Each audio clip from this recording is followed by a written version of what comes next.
13th, second day of the week. We had some core CPI come out this morning, which has caused a little bit of movement in the market.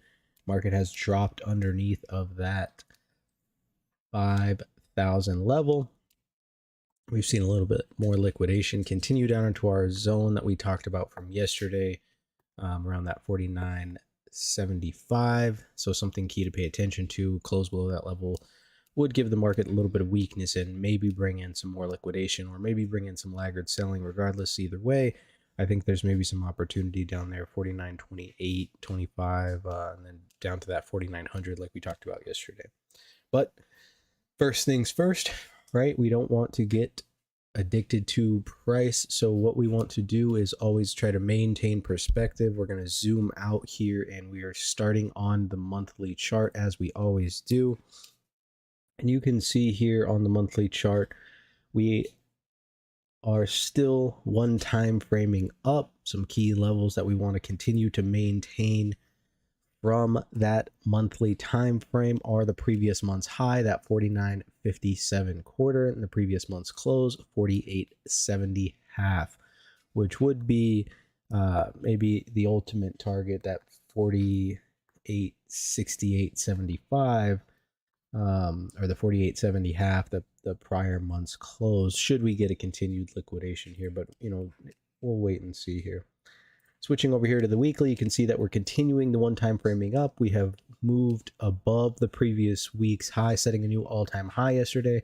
But since we have returned back inside the range, last week's high 50.48, we're back underneath of that. Last week's close 50.44, which was a +4. We talked about being below that level typically can be a sign of weakness, as momentum traders may be trapped above and cause some liquidation, and we're kind of seeing that here.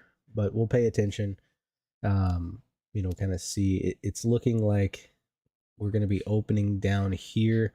So that trend line that we talked about yesterday, right? We talked about this trend line, really kind of key trend line, and we'd like to see it be respected if we're going to continue. So that kind of turns the target into this 48.92 on the weekly. We've got that 49.68 level, 49.70. So we've got some levels on the way down that we're going to have to pay attention to. 49.40 has been a fairly respected level. We could probably even adjust that a little bit, maybe like 35, but we really don't want to be pinching pennies here. 5 points in the grand scheme of things is really not that much. Switching over here to the daily, you can see we continued that one time framing higher. Today it's looking like we're going to get a cessation of one time framing, 49.70, opening up on a gap a little bit lower. So we're going to be opening up pretty much below, well, we still have a little bit of time, right? Still have 22 minutes, but going to be opening up below this kind of uptrend here. And I want to switch back to the weekly right here, because I forgot to mention this. The low of last week was 49.3775, right? So if we don't break that level, and remember today's Tuesday, so we still have 3 days, but if we don't break that level, that really won't give us a cessation of one time framing on the weekly, and would still help us maintain perspective that the market is trading higher. Now the open of this month, 49.7275, or this week, 49.7275, is basically kind of where the market's trading at right now, and should be a key level to pay attention to today. So we've got two key levels really paying attention to, that 72.75, the current week's open, and then the previous week's open, and the previous week's low, 49.3775. Now switching back over to the daily, right? It's looking like we're going to get that cessation of one time framing. We do have this previous gap that's from 49.88 to 49.78 quarter. It's looking like we're trading below that gap right now. So it's looking like maybe a gap on gap. If this gap doesn't, get filled in the reverse, we've talked about how these gaps on gaps can be effective in the market, and can basically mean that the market's had trouble in this area and kind of has to force its way past or through a certain area, and will look to basically kind of trap all the liquidity and get away from that area that it's been troubled with. Now, moving over here to the profiles, we'll do a little bit of review from yesterday before we jump into today.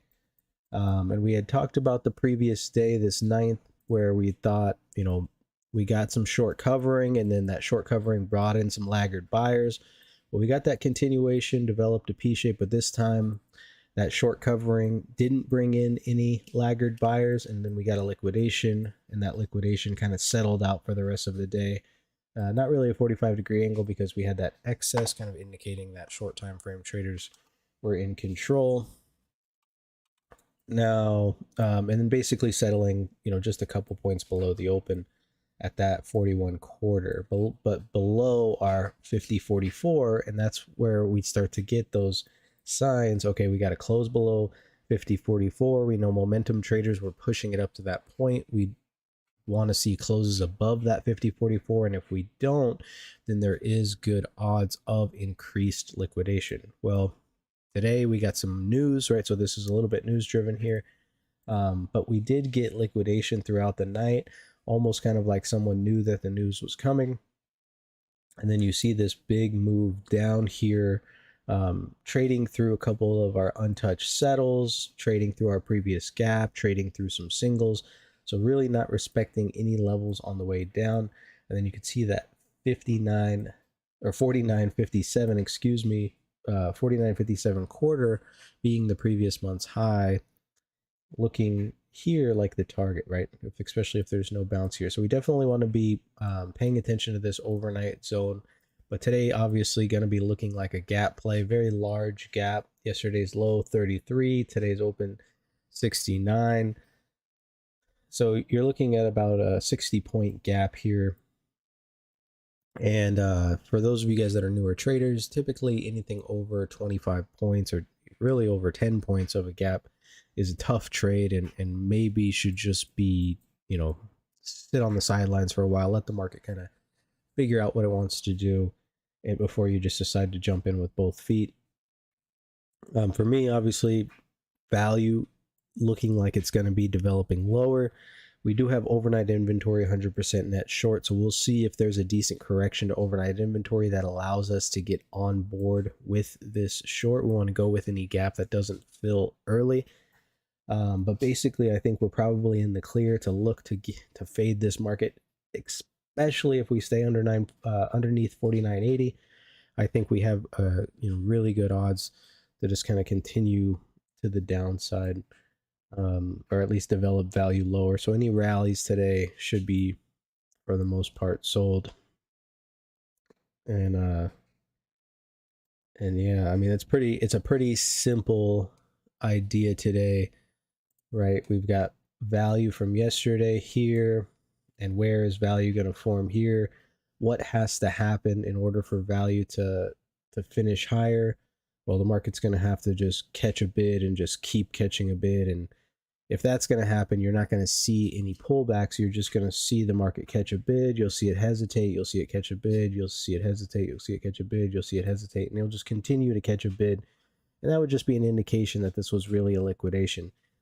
Typically what we see when that's the case is we'll start to develop a 45-degree angle, right? And so if we don't develop this 45-degree angle on the sell, right? So let's say you're looking to sell rallies, market rallies, comes back down, but it holds this 45, comes back up, you sell another rally, it holds the 45. Well, that's kind of your first indication that maybe the market is not finding the amount of sellers that initially it looked like it was having, and this is more of just a panic or a news related liquidation. And so you want to be definitely careful of this 5,000 level, but really this 50.12 level is going to be kind of the make or break line today. Should we climb above that, I think, there is going to be opportunity to fade if you're patient and want to wait till we get way up there. But other than that, you want to just be really kind of looking to go with this gap.